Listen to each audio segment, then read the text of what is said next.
प्रकृति मनुष्य के बिना रह सकती है, पर मनुष्य प्रकृति के बिना नहीं। रविंद्रनाथ टैगोर के इसी विचार के साथ आज हम एक बहुत ही अहम मुद्दे पर बात करने वाले हैं। ये मुद्दा हमारे जंगलों और वहां रहने वाले समुदायों के अधिकारों से जुड़ा है। जी हाँ, आज हम चर्चा करेंगे वन अधिकार अधिनियम यानी FRA 2006 पर, और खास तौर पर हाल ही में जनजातीय कार्य मंत्रालय ने जो 324 जिला स्तरीय FRA प्रकोष्ठों को मंजूरी दी है उन पर। ये विषय देखिए UPSC की तैयारी करने वालों के लिए, मतलब प्रीलिम्स और मेंस दोनों के लिए जरूरी हो सकता है, और वैसे भी आम जानकारी के लिए भी काफी महत्वपूर्ण है। हम इसका विश्लेषण द हिंदू में जो जानकारी छपी है उसके आधार पर कर रहे हैं। तो चलिए सबसे पहले समझते हैं कि ये नए प्रकोष्ठ हैं क्या, और वन अधिकारों के लिए इनका क्या मतलब है। क्या खबर है ये? खबर ये है कि केंद्रीय जनजातीय कार्य मंत्रालय ने धरती आबा जनजाति ग्राम उत्कर्ष अभियान, जिसे DAJGUA कहते हैं, उसके तहत 18 राज्यों और केंद्र शासित प्रदेशों में 324 जिला स्तरीय FRA प्रकोष्ठों को मंजूरी दी है। तो सवाल उठता है कि ये FRA प्रकोष्ठ आखिर हैं क्या, क्यों बनाए जा रहे हैं? हाँ, तो ये जो जिला स्तरीय FRA प्रकोष्ठ है, ये असल में डाजीगुआ योजना के तहत बनाई गई प्रशासनिक सहायता इकाइयां हैं, मतलब एडमिनिस्ट्रेटिव सपोर्ट यूनिट्स। इनका जो पैसा है वो केंद्र सरकार का जनजातीय कार्य मंत्रालय देगा ग्रांट्स के जरिए, और इनका मुख्य उद्देश्य है जो आदिवासी दावेदार हैं या जो ग्राम सभाएं हैं उनकी मदद करना। किस चीज में? वन अधिकार के जो दावे होते हैं उनको तैयार करने में, उन्हें जमा करने में। उम्मीद ये है कि इससे जो दस्तावेजीकरण है, फील्ड लेवल पर जो मदद चाहिए होती है या डेटा मैनेजमेंट है, वो सब बेहतर होगा, और जो दावों में देरी होती है या वो खारिज हो जाते हैं वो कम होगा। अच्छा, मतलब प्रक्रिया को सरल बनाने की कोशिश है एक तरह से। हाँ बिल्कुल, लेकिन एक जरूरी बात यहाँ ये समझनी है कि ये प्रकोष्ठ डाजीगुआ के दिशा निर्देशों के तहत काम करेंगे। ये सीधे FRA कानून के तहत स्थापित नहीं है। ओके, ये एक अहम बिंदु है।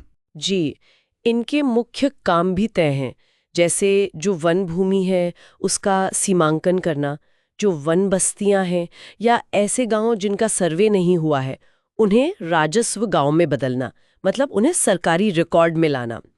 फिर FRA के जो रिकॉर्ड्स हैं उन्हें डिजिटल बनाना, अपलोड करना, और साथ ही राज्य के जो आदिवासी कल्याण विभाग हैं, जिला प्रशासन है, ग्राम सभाएं हैं, उनके बीच तालमेल बिठाना, ताकि पूरी FRA प्रक्रिया थोड़ी सुचारू रूप से चले। सुनने में तो ये उद्देश्य काफी अच्छे लग रहे हैं, प्रक्रिया को आसान बनाना, तालमेल बिठाना। लेकिन जैसा कि द हिंदू के लेख में भी इशारा है, इन नए प्रकोष्ठों को लेकर कुछ चिंताएं भी हैं। क्या है वो? हाँ, चिंताएं भी हैं और वो वाजिब भी लगती हैं।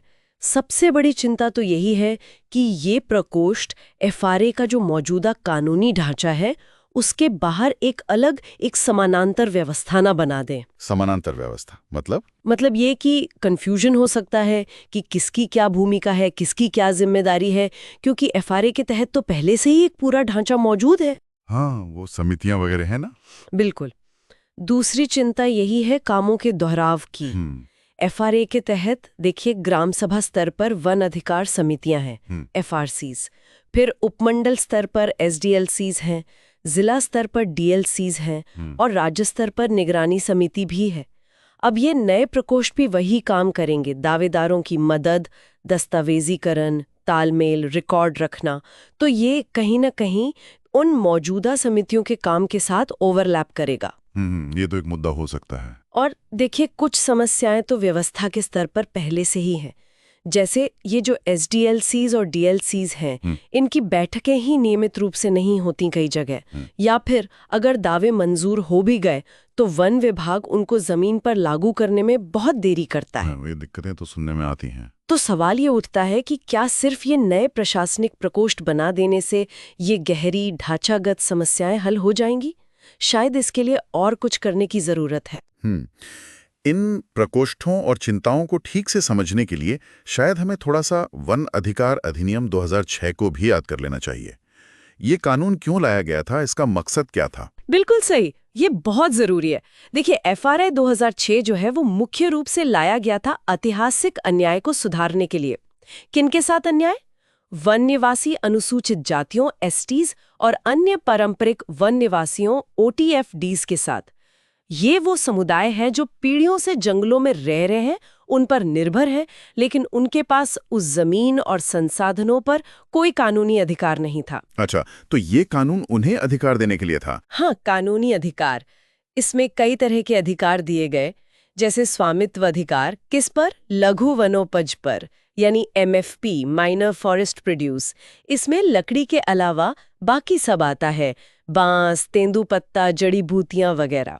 फिर सामुदायिक अधिकार हैं, जैसे पारंपरिक रूप से चराई का अधिकार, पानी लेने का अधिकार, रास्ते का अधिकार। इन्हें निस्तार अधिकार भी कहते हैं।